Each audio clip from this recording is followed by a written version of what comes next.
মেয়েদের জীবন তাদের দুঃখের। মেয়েদের নিয়ে না কোনো স্বপ্ন রচনা করা যায় না, অন্তত মেয়ে সন্তানকে নিয়ে না। কেননা মেয়ের আসলে তার জীবনের কোনো কুল কখনোই ঠিক রাখতে পারে না।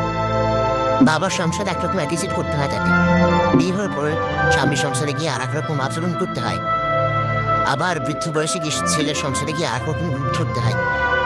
মানে বলে না নারী বহুরূপী, এই কথাটা না একটা পজিটিভ অর্থ আছে আমার কাছে। নারী যে বহুরূপী হবে না, নারীর না নিজস্ব খুব কম হয়ে যায়। সমাজটা এরকম যে নারীকে বারবার স্রোতের মধ্যে ঠেলে দেওয়া হয়। নারীকে অনেকখানি সইতে হয় এই জীবন। আমার মাকে যখন সইতে হয়েছে, তো নারীর জীবনটা আসলে খুব বেশি যে স্মুথ এরকম বলা যাবে না। প্রতিটা নারীর জীবনেই যন্ত্রণা, মানে এক একটা স্টেজে এক এক রকমের যন্ত্রণা।